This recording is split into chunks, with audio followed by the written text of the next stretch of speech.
Acho que era essa aqui. Espero que seja essa. Bom, pessoal, como é que vocês estão? Tudo tranquilo? Espero que vocês estejam bem por aí. Na aula de hoje, a gente vai fazer uma introdução sobre sinais e sistemas, para entender o que é um sinal, o que é um sistema, e a gente vai começar a falar também sobre as classificações de sinais. Eu vou deixar os modelos, a gente realmente entender matematicamente como é que eu componho e faço sinais complexos para a próxima aula. Tá? Então a gente vai assumir, a gente vai trabalhar muito mais com gráficos hoje, digamos assim, com a representação gráfica de um sinal, do que propriamente com a equação que descreve aquele sinal especificamente. Então, o pessoal que gosta de matemática espera um pouquinho que a gente vai ver bastante coisa sobre funções e também sobre deslocamento, sobre manipulação da variável independente nas próximas aulas. Então, pessoal, vamos falar sobre sinais e sistemas. Não sei se vocês já leram, afinal, tem lá no Moodle da disciplina materiais já, mas o que vocês entendem por sinais? O que é um sinal? Então, qual que é a definição aqui de sinal? Alguém tem um palpite? Na Uma verdade, entrada, uma saída? uma entrada, uma saída, sinais são entradas e saídas de sistemas, como a gente vai ver, né? Mas é bem ruim, na verdade, se estabelecer o que é sinal, né? Porque sinal é, na verdade, tudo, né, que nos cerca, se a gente for avaliar. Sinal é informação, pessoal. Informação. O pessoal gosta de dizer que é um veículo de informação, né? Na verdade, qualquer informação eu posso traduzir e encarar ela como sinal. Essa informação pode ser uma variável física, por exemplo, uma temperatura, ou essa informação, ela literalmente pode ser uma informação. De fato, uma string sendo transmitida por dois microcontroladores. Tá? Então, eu posso modelar tudo, né, nessa teoria de sinais e sistemas. Tudo que é informação, eu trabalho e vou chamar de sinal. Tá? É óbvio que esse sinal, ele usualmente vai poder ser descrito por uma função matemática, né? Pode ser representado utilizando funções, ou, como a gente vai ver, eu posso representar isso utilizando uma tabela, principalmente para sinais, para uma classe de sinais que a gente vai ver que são sinais discretos. Mas o fato é que eu posso representar tanto graficamente quanto matematicamente essa informação, e isso eu vou chamar de sinal, tá? Genericamente falando. O que é um sistema, pessoal? E uma coisa bem que eu tenho que entender, um sistema e um sinal, na verdade, tá intimamente ligados. Tá? Eu vou conseguir entender bem o que é um sinal no momento que eu entendo o que é um sistema e vice-versa. Tá? Mas o que é um sistema, pessoal? Também é uma coisa chata, eu não gosto de fazer essa pergunta porque a gente sabe o que é, mas a gente não consegue traduzir em palavras direito no primeiro momento. Tá? Sistema, pessoal, é um sistema, é um sistema, né? É uma entidade, eu gosto de chamar, uma entidade que processa sinais, né? Que processa informações e gera outras informações como resultado. Então, vocês têm que pensar num sistema como um processador de informações que extrai outras informações ou informações diferentes a partir de informações pré-existentes. E aí vem a coisa interessante, que eu acho que foi o Matheus quem comentou. Um sistema, pessoal, ele tem entradas e tem saídas. Né? O Matheus meio que falou isso quando a gente estava falando sobre sinais. Né? Porque sim, um sistema a gente vai modelar, a gente vai trabalhar ele em sinais e sistemas como uma entidade que processa sinais de entrada e gera outros sinais em sua saída. Esse conceito de entrada e saída também é uma coisa filosófica, que fique claro. Né? Eu vou poder estabelecer várias saídas, ou vou poder estabelecer entradas, às vezes até eu posso modelar um sinal que outro modelou como saída no meu sistema como entrada, isso vai depender da natureza do que eu quero fazer, quando eu estou projetando algum sistema, por exemplo, tá? Então é uma coisa assim bem fluida as definições, tá? Sobre o que é entrada e o que é saída em um sistema. Mas, de fato, é uma entidade que processa informações. Informações. Tá, só estou botando aqui no quadro definições assim extremamente genéricas, é uma palavra, não posso ser mais lacônico que isso, né? Mas sinal é informação e um sistema é uma entidade que processa informações. Ponto. Tá? Exemplos de sinais e de sistemas. Que nem eu falei, sinal é informação. Então eu posso pensar que a cotação do dólar hoje, ou pegando um exemplo mais triste, né, o número de casos novos de Covid é uma informação.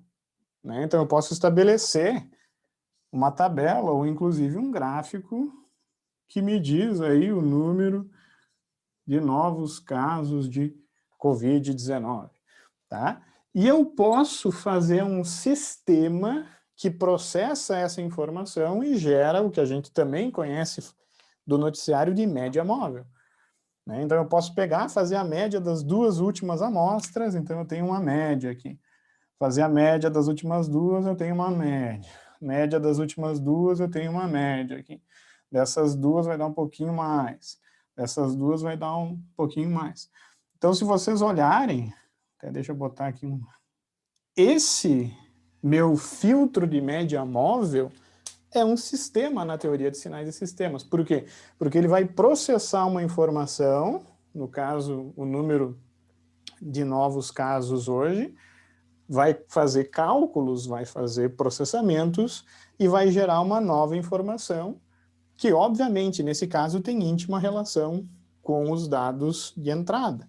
Esse é um exemplo que está no nosso cotidiano. Todo dia a gente ouve falar nos casos, todo dia a gente ouve falar na tal da média móvel. Tá? Então, o que acontece? A gente gosta de trabalhar assim, ó. Se eu chamar, né, eu posso chamar o sinal azul de x de n, tá? É uma função que a gente, inclusive, nessa disciplina vai aprender como é que eu descrevo matematicamente, porque é um sinal discreto, como a gente vai ver daqui a pouquinho, mais tarde, né? E eu posso dizer que y de n é a saída do processamento, né? Então, eu vou ter um sistema processando a informação de entrada, aqui é um sistema, que é bem fácil, na verdade, né? Eu vou simplesmente fazer a média das 2 últimas amostras, né? E gerar uma informação de saída. Tá bom? Então, isso é sinal e isso é sistema. Né? É bem fácil, inclusive. Outro exemplo que eu até falei em controle ontem, né? Isso aqui, ó, é uma furadeira. É uma furadeira parafusadeira de aba 4. Eu posso modelar, eu posso estabelecer isso como um sistema, perfeito? E eu posso estabelecer como sinal de entrada, né, a porcentagem em que o gatilho está pressionado. E como sinal de saída, informação de saída, a velocidade que o eixo está girando. Tá? Então, o sinal de entrada vai entrar, entre aspas, né? Por isso que eu falei que não é entrada, é uma coisa filosófica, né? O sinal de comando aqui vai ser ligado e, dada a dinâmica do meu dispositivo, a saída, o sinal de saída vai responder lá. Hora para um lado, hora para o outro, se eu quiser, enfim. Tá? Esse aqui é um sistema um pouco diferente do que o sistema de média móvel que faz as médias aí dos casos de Covid. Tá? Mas percebam que é a mesma coisa. Eu tenho um sinal de entrada, né, que eu vou chamar aqui de dedo, D de T, né? E eu vou ter um sinal de saída, que eu vou chamar de ômega de T. E percebam que aqui, né, eu usei uma notação e inclusive uma variável diferente, né? Eu chamei D de T. A variável independente é o tempo. Aqui a variável independente eu chamei de N. Embora seja tempo também, se a gente for analisar, né? Aqui é o dia do mês, é o dia do ano, que seja, o dia da semana, tá?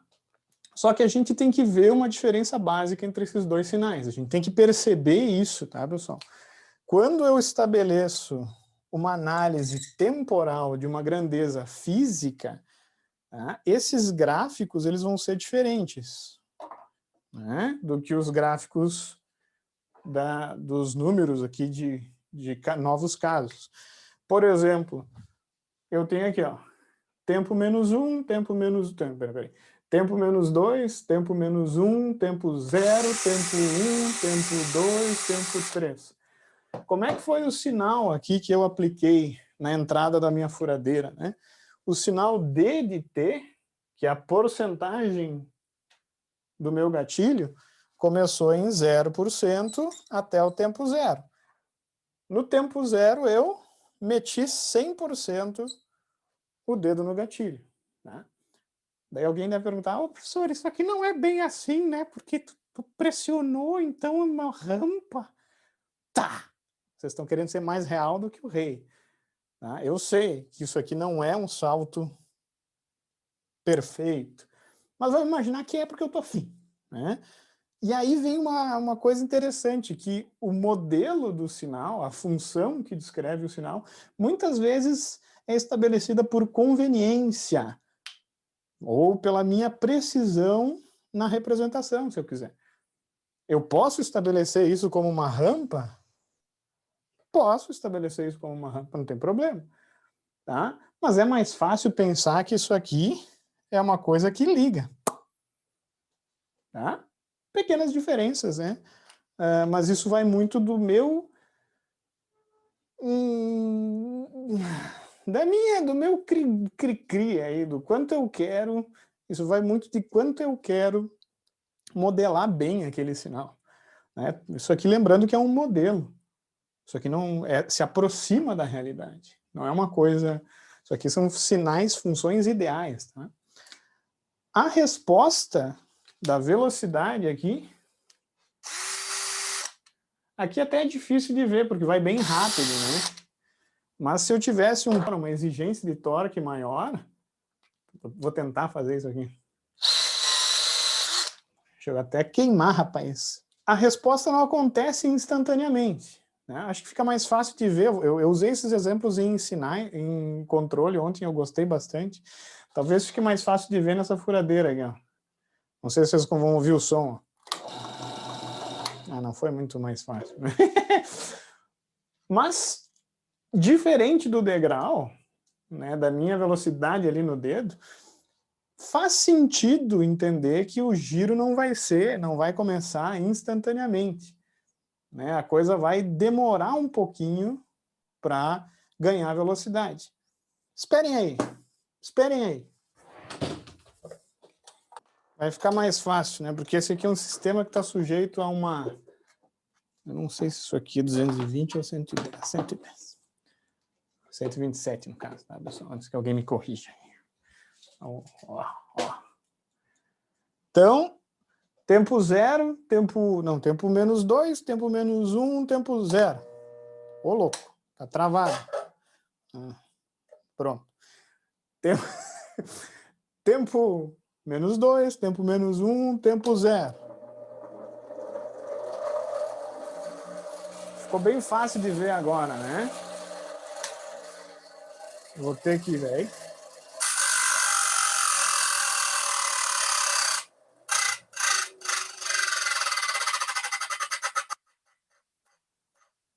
Senão vai ficar um tempão aí. O que aconteceu com esse rebolo, no caso, né? Eu dei o comando de entrada e ele teve uma certa dinâmica. Isso é importante também. Tá?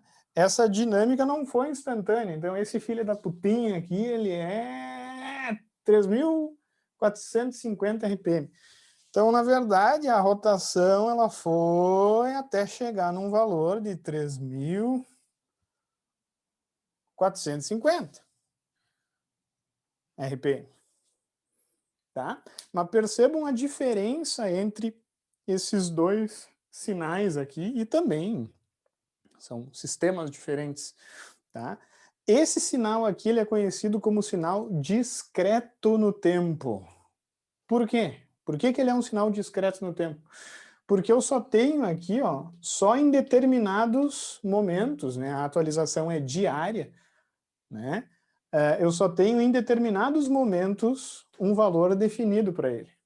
Eu não tenho esse valor definido para valores contínuos de n, muito pelo contrário. Se eu chamar isso aqui de dia 0, aqui é dia 1, dia 2, dia 3, dia 4, dia 5. Na verdade, isso aqui é uma variável que é contável. Tá? Muito importante lembrar disso.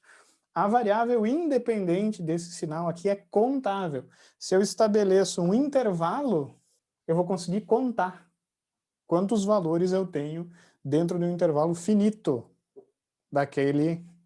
daquela variável independente. Tá? Diferente desse sinal aqui, bem diferente, na verdade, né? Se eu estou estudando um sinal que varia no tempo, não é, pessoal? Se eu estabelecer um intervalo aqui no tempo, quantos valores eu tenho aqui? Eu consigo contar quantos instantes de tempo existem? Não, é difícil, né? Eu teria que ter uma escala daí, pelo menos. Não, nem se tivesse uma escala, não adianta, né?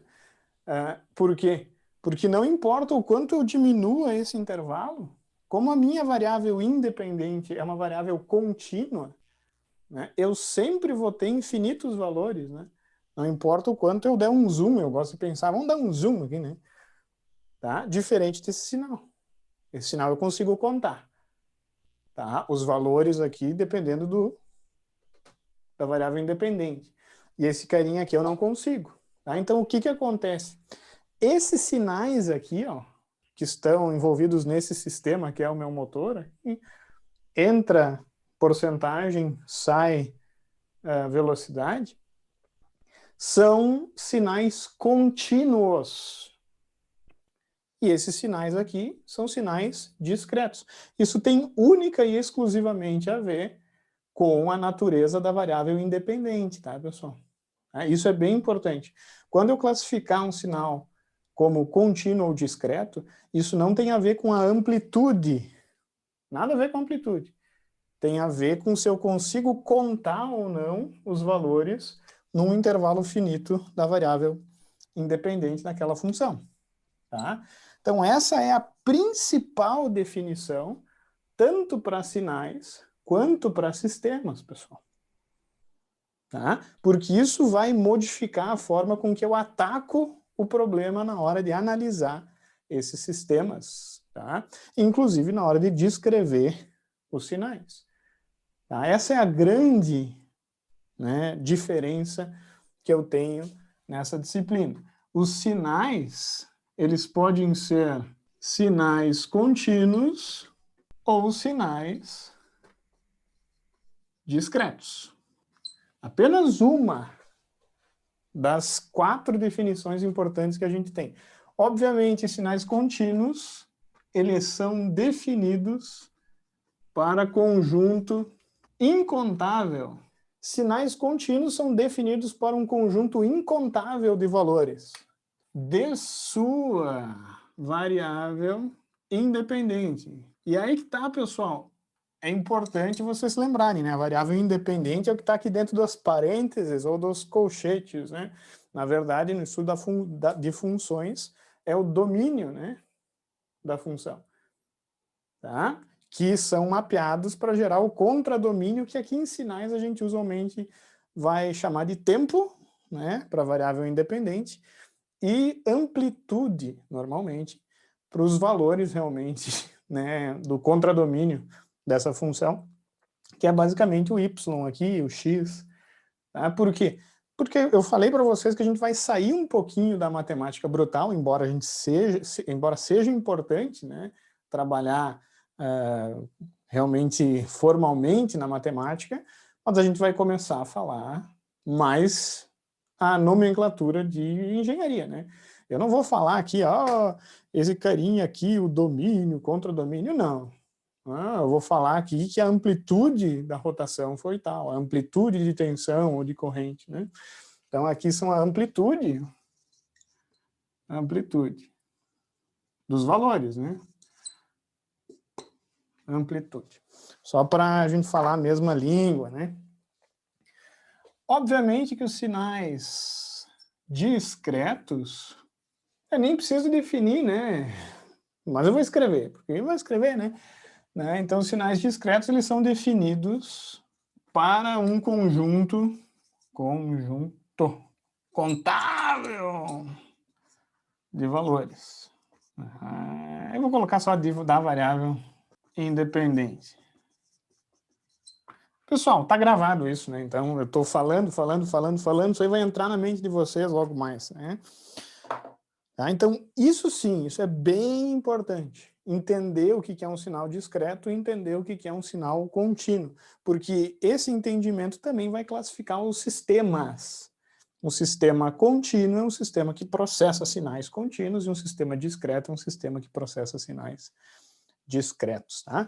Existem sistemas especiais, né, que fazem a conversão do mundo contínuo para o mundo discreto. Muito importante, vocês têm que notar que eu não estou falando mundo digital e mundo analógico.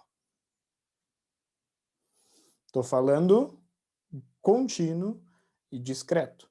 Tá? E essa diferença já vou falar a definição de analógico e digital aqui. Pelo menos essa é a definição que o LaTeX, a nossa bibliografia, trabalha, tá, pessoal? A definição de um sinal analógico e de um sinal digital é a mesma, se a gente for analisar, do contínuo para o discreto. Só que ao invés de trabalhar com a variável independente, né, eu digo que um sinal é analógico quando ele é definido para incontáveis valores de amplitude, enquanto um sinal digital ele é definido por um valor o quê? Contável de valores de amplitude. Então é basicamente a mesma coisa, tá? Só que ao invés de trabalhar com o eixo do tempo, normalmente a gente vai trabalhar com o tempo, né, pessoal? A gente vai trabalhar com o eixo da amplitude para a definição do sinal, se ele é analógico ou se ele é digital. E nessa definição sobre o sinal analógico ou digital vai surgir algumas dúvidas. Tá? Eu já explico por quê. Tá? Então, o que é um sinal analógico? E eu gosto mais de dizer que pode assumir, porque não é necessário, né? Incontáveis valores de amplitude. Tá? E um sinal digital, e aí que vem a dúvida, tá? Muita gente não vai fazer essa distinção, mas eu até gosto de colocar uma palavrinha diferente, ao invés de contável e incontável, é interessante estabelecer que é um conjunto finito também, entende? Porque se eu pensar numa variável que só que só pode receber valores inteiros, só pode assumir valores inteiros, não tem fim, né, isso.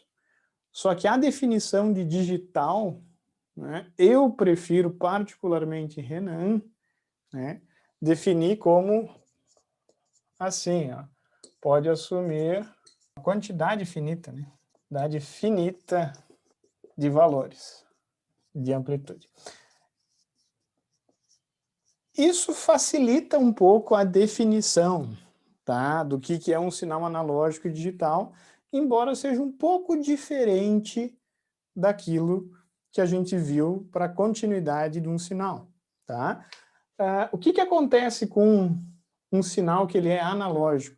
Ele pode assumir literalmente qualquer valor. Se eu tivesse matematicamente falando, eu poderia dizer que a amplitude, né, o contradomínio da função, tem que pertencer ao conjunto dos números reais, né, ou complexos. Que fique claro, o conjunto dos números complexos, inclusive, abrange o conjunto dos números reais, né, porque eu posso ter qualquer valor, infinitos valores, incontáveis valores, né, qualquer variável física que a gente está acostumado, né, tensão, corrente, temperatura, velocidade, deslocamento, aceleração, pressão, diabo a quatro, são variáveis analógicas e contínuas no tempo. Tá? Mas, inclusive, se eu vou para o domínio ali da mecânica quântica, vocês sabem que as coisas elas podem acontecer em quantidades finitas, né? E daí a coisa já não, eu posso já não classificar a coisa como analógica, né? Embora seja, de novo, uma coisa complicada de se definir, né, pessoal? Porque fica sujeito à interpretação, na minha opinião, tá? Então, a definição do sinal digital é mais simples quando eu penso que eu só posso assumir um valor finito de amplitudes, né, um número finito, né, de valores de amplitude. Isso acontece em todos, né, os sistemas dentro do computador, né, porque eu estou limitado à representação da máquina. É por isso que muita gente confunde um sinal digital com um sinal discreto. Mas pode haver sistemas meio estranhos, digamos assim, em que eu tenho um sinal que ele é discreto, mas é analógico. Por quê? Porque ele pode estabelecer, eu posso assumir qualquer valor, né, dentre infinitos valores de amplitude, porém o sinal só é definido para alguns valores de tempo. Eu gosto de pensar, fazer o seguinte raciocínio. Ó. Vamos imaginar que a minha variável massa corpórea. Não vamos imaginar que eu estou me medindo numa balança digital, porque daí fica meio complicado, né? Eu tenho um número finitos de casa. Pensem na variável massa corpórea como literalmente a minha massa atual. Né? Imaginemos que eu tenho uma balança que me dá literalmente a massa, minha massa com todas as casas depois da vírgula que eu posso imaginar. Tá? Eu só vou saber a minha massa no momento em que eu meço, que eu vou lá e subo nessa minha balança imaginária. Né? Tá? Embora a minha massa possa ter qualquer valor contínuo. Né? Eu posso ter, sei lá, 97,5893245, blá, blá, blá, blá, blá, né, gramas. Perceberam uma diferença sutil entre os valores que a amplitude pode assumir e, de fato, quando que eu tenho a definição daquela informação. Né? Uma tem a ver com o eixo horizontal e a outra tem a ver com o eixo vertical. Eu gosto dessa diferenciação entre discreto e contínuo para analógico e digital. Porque eu posso ter uma informação que ela é contínua na amplitude, eu posso estabelecer qualquer valor, mas ela é contínua na amplitude, não, ela é analógica, né? Desculpa, pessoal. A informação pode ser analógica na amplitude, analógica, não na amplitude, é só analógica que se fala, porém, ela pode ser discreta no tempo, por eu só ter essa definição em alguns valores da minha variável independente. Também eu posso imaginar um sinal que ele é contínuo no tempo, porém ele só pode assumir valores ou um conjunto finito de valores de amplitude. Alguém me diz um exemplo da engenharia elétrica que eu tenho exatamente isso? PWM? PWM é um bom exemplo, né? Porque o PWM, para quem não sabe, a modulação por largura de pulso, né? Ele é um sinal que ele ou está desligado ou está ligado na sua forma mais básica, né? A informação que ele leva, na verdade, está na largura do pulso. Mas se eu pensar na amplitude, ele só pode assumir ou ligado ou desligado. Ou ligado ou desligado. Tá? Então, se eu analisar a amplitude desse sinal, eu percebo que ele é um sinal que ele é definido para qualquer instante de tempo.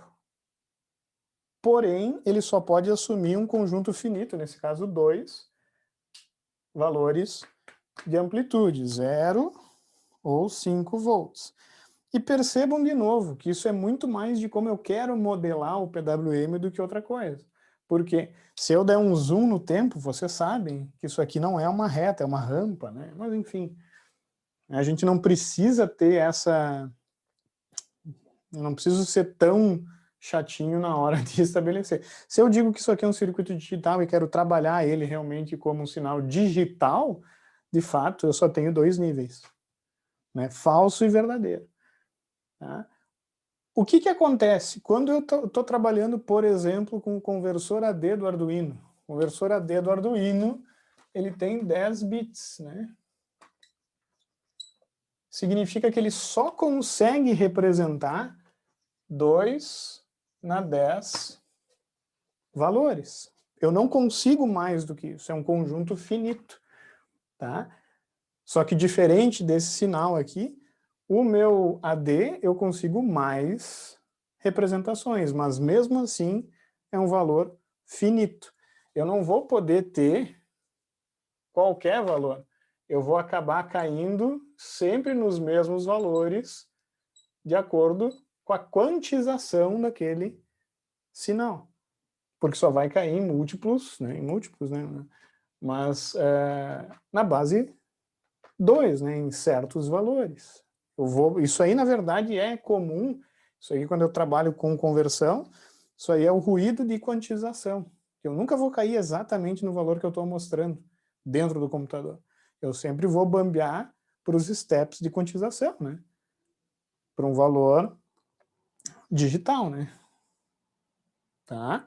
Então, eu espero que vocês tenham entendido essa diferença, porque é importante, né? Porque eu posso ter esses tipos de sinais aqui, que esse aqui é um sinal discreto e analógico, e esse aqui é um sinal digital e contínuo, tá? Mas, sim, pessoal, antes que me perguntem, todo sinal dentro do computador, né, obviamente dentro de um programa, né, porque existem tensões e correntes dentro do computador também, acho que vocês me entenderam, mas todo sinal aí que eu trabalho em software, ele é um sinal que ele é digital e discreto.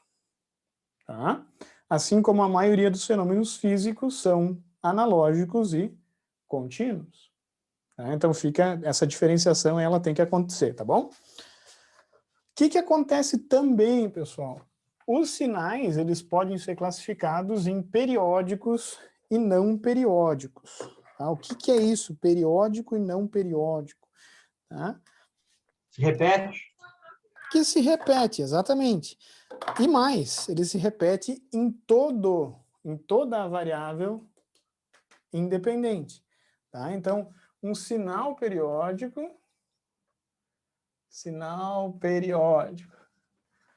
o sinal periódico, ele é aquele em que essa... Eu sempre falo isso, porque eu ainda não achei. Se repete é uma coisa muito vaga, né, para essa definição, na minha opinião. Né? Porque vocês diriam que o sinal que está sendo aplicado no motor dessa furadeira. O sinal que está sendo aplicado no motor dessa furadeira aqui é um sinal periódico ou não periódico? O da corrente é periódico, né? Aí que tá. Pela definição formal, não é. Eu já explico por quê. Tá? Qual que é a tensão nos terminais do motor aqui agora? 220. 10 volts de ação alternada. Hã? 220. 220, tá maluco? Ela tá girando o motor? 0. É 0, né? Lá na Zero. tomada Agora sim. No motor é 0. Né? Agora sim, eu tenho no caso 127. Essa furadeira eu herdei lá de Rio Grande. Né? Em Rio Grande é 127. E compraram 127, não sei porquê. Mas eu tenho tudo 220 aqui, praticamente. Isso aqui é bivolt, antes que alguém fale. Né? Bivolt não, tem a chave seletora ali.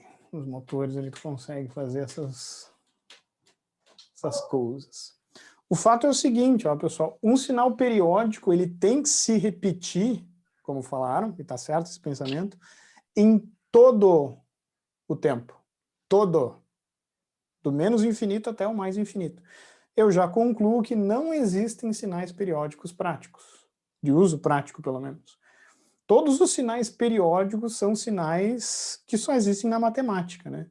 A senoide pura, né? Uma onda quadrada pura, né? Isso aí são funções matemáticas, né?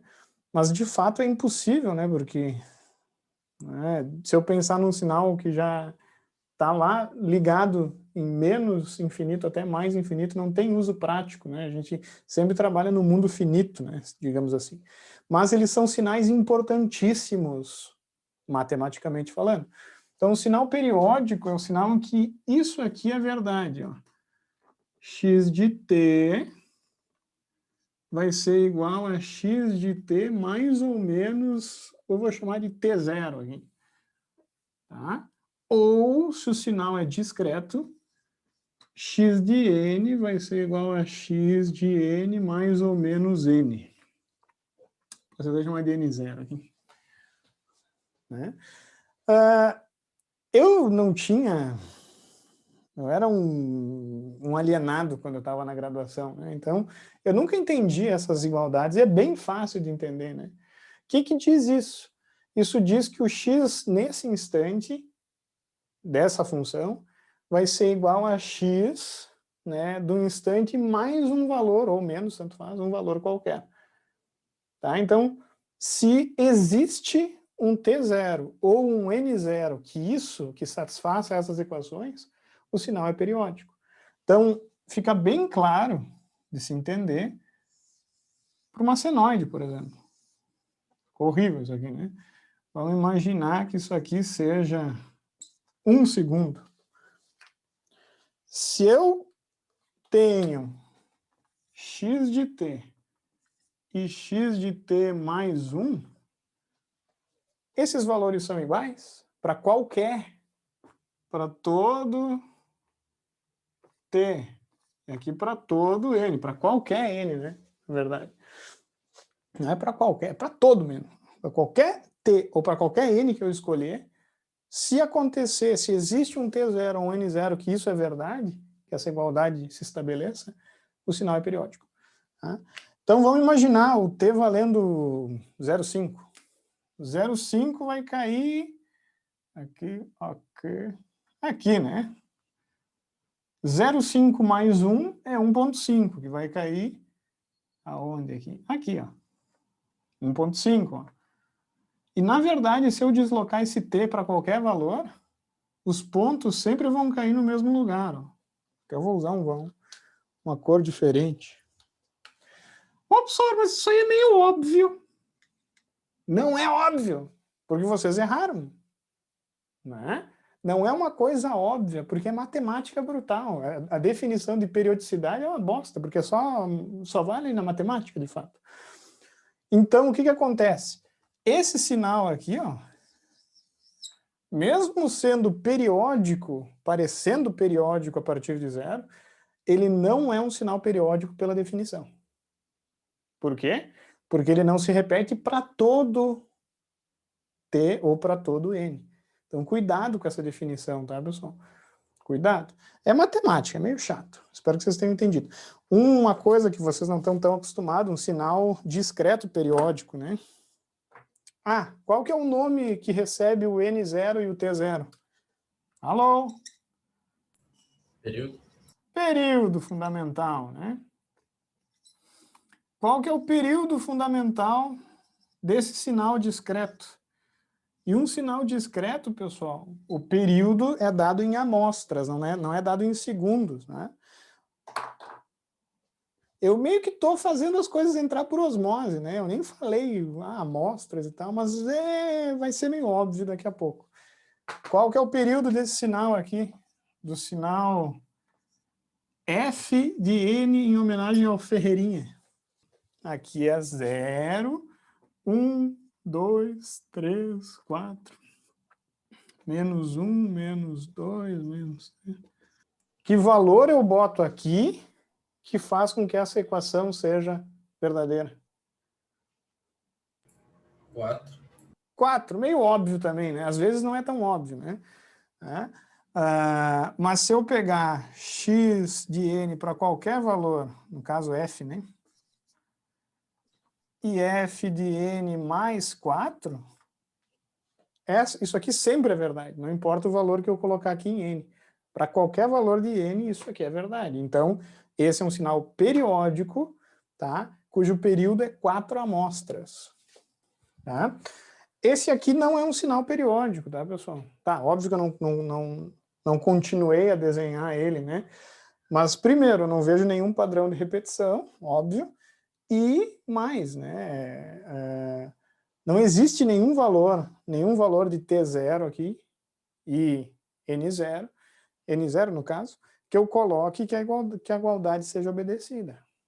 Tá? Então, é um sinal não periódico. Às vezes é muito fácil, mas tem essas pegadinhas que eu falei. Esse sinal aqui, por exemplo, eu venho 0, 0, daí eu começo para cima, para baixo, para cima, para baixo, para cima, para baixo. Não é um sinal periódico, embora eu identifique uma periodicidade aqui no N positivo. Tudo bem?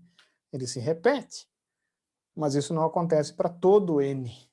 Tá? Então, isso aqui é importante, tá, pessoal? Cuidado com esse detalhe. Então, quase lá, quase terminando, tá, pessoal? Eu sei que eu tô... que tá uma aula pesada, teoricamente falando.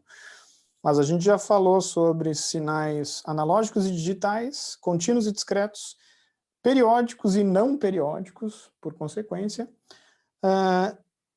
Existe uma outra definição que é sinal determinístico e sinal aleatório ou probabilístico. Tá? Sinal determinístico é aquele que eu conheço ou o gráfico ou a função. Ponto. Né? E o sinal probabilístico é aquele que eu não sei de fato o sinal, eu só sei valores estatísticos, por exemplo, a média, né, ou desvio padrão. Tá? Diga. O sinal de um inversor de frequência, da hora que ele aciona um motor, da partida até a estabilização, que tipo de sinal é? Na partida até... usa... Tu tá falando a tensão ou a corrente que ele fornece? O tipo de sinal que ele é, porque ele começa de uma forma que eu também não sei, nunca medi, mas chega um momento que ele estabiliza, e aí passa a alimentar o motor de forma contínua. Não, na verdade, o inversor de frequência, pessoal, ele na saída vai ter um sinal de tensão na carga que pode ser digamos assim, avaliado como um sinal que é digital, né? Porque mesmo os inversores multinível, eles trabalham aplicando valores específicos na carga. Tá? O inversor mais comum vai colocar ou o barramento CC ou menos o barramento CC, ou em outros casos, né, o barramento CC sobre 2 e menos o barramento CC sobre 2. Tá? Então, na verdade, são valores finitos, um número de valor finito de tensão. Tá? Mas daí, se eu analisar a corrente que ele fornece, daí é uma variável que vai ser contínua, né? Em qualquer aspecto, né? Porque ela não vai ter só alguns valores, né? Por causa da própria dinâmica ali do conversor, né? Eu vou ter uma tensão que ela é assim, isso vai depender também da topologia de inversor que tu utilizar, né? O inversor mais simples, que é a ponte H até para quem... eu vou colocar aqui, por exemplo, 100 volts e aqui menos 100. Daí eu posso dizer que esse sinal é digital, de fato. Lembrando que isso aqui vai ter uma rampa aqui, né? Então, se eu estiver analisando coisas mais complexas, né, eu posso, talvez, também entender esse sinal como contínuo, né? Tá? Mas isso não importa o transitório ou não, né? Mas eu diria que ele só pode assumir 2 valores de amplitude na tensão. Tá? Mas aí que tá, muitas vezes esses inversores aqui, eles estão sendo utilizados, por exemplo, com uma modulação senoidal. E daí a informação que está sendo passada pode ser uma informação, inclusive, contínua, né? Que a largura desse pulso aqui pode variar, inclusive, continuamente, se eu estiver trabalhando com circuito analógico, por exemplo. Tá? Então, é uma coisa bem complexa a definição se a coisa é analógica ou digital, às vezes. Não é uma coisa assim que isso aí vai ser com certeza digital, ou isso aqui vai ser com certeza analógico. Mas olhando só o sinal bruto, né, pegando uma foto no intervalo, né, eu diria que ele só pode assumir os valores do barramento CC, né? Tá? Ô, professor, Diga. eu até fiquei com a dúvida, sabe, eu já trabalhei um pouco com inversor, mas Sim, para motores é usado muito inversor trifásico, né? Mas até então estabilizar ele vai variando só a frequência, até onde eu sei, né? Sim, não, mas é que o que acontece? Ele varia a frequência, ok? Mas dependendo da largura do pulso, eu posso fazer uma coisa assim, ó. Dependendo da modulação que eu uso, eu posso fazer, eu vou tentar desenhar, uma bosta desenhar isso aqui.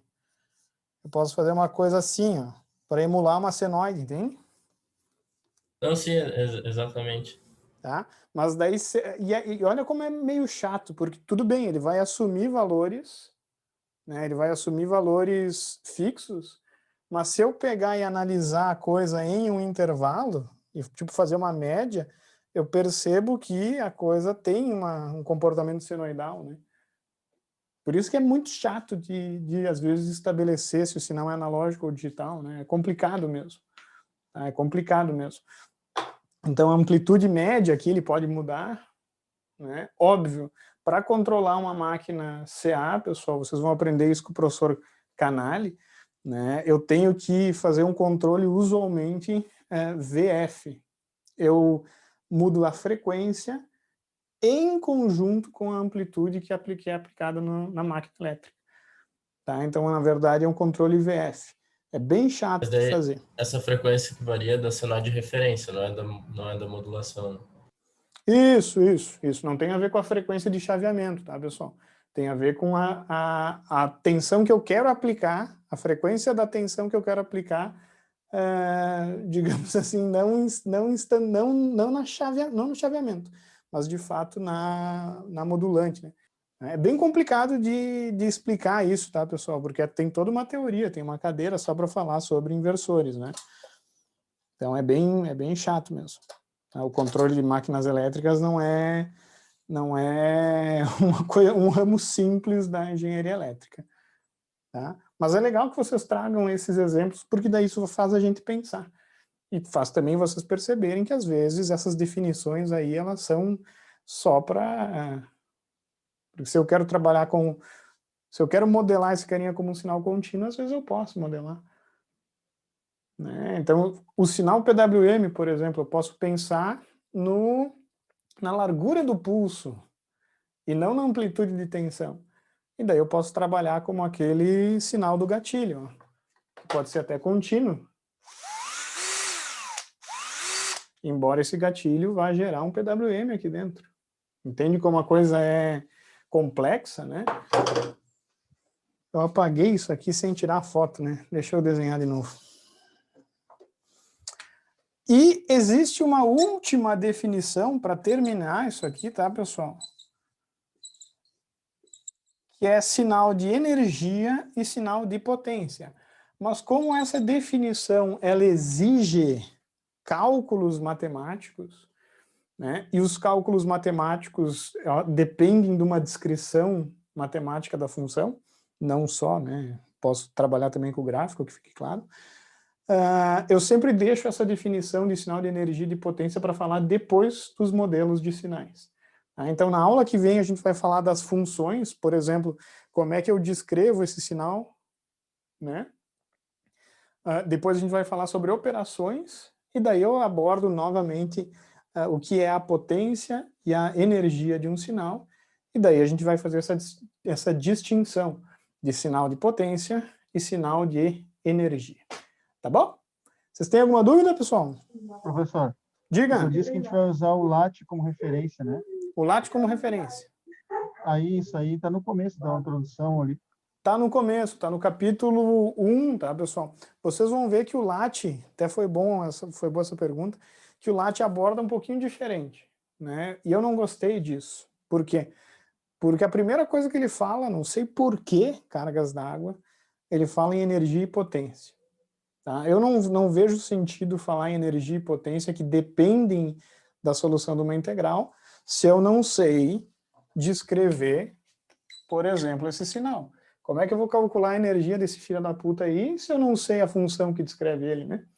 Então, o que eu fiz? Eu trouxe o conteúdo de potência e energia para depois que a gente abordar os modelos de sinais. Tá? Então, vocês vão achar estranho, né? Vai começar o capítulo, ele vai falar sobre potência e energia. Por que cargas d'água ele faz isso? Não sei por quê. tá? Mas eu vou falar, só que eu vou deslocar isso para depois. E ele, depois que ele fala sobre potência e energia, ele fala sobre classificação de sinais, ele usa desenhozinhos, tá? Ele vai seguir a ordem normal daí, tá bom? Beleza, então, pessoal? Feito, Boa noite. Mais alguma dúvida? Beleza, professor. Senhor, até sexta. É nóis, então. Até sexta-feira. Falou. Alguma preparação, Valeu, senhor, para o senhor. ano que vem? Até. Nenhuma Isso. preparação, assim, só relaxar essa mente.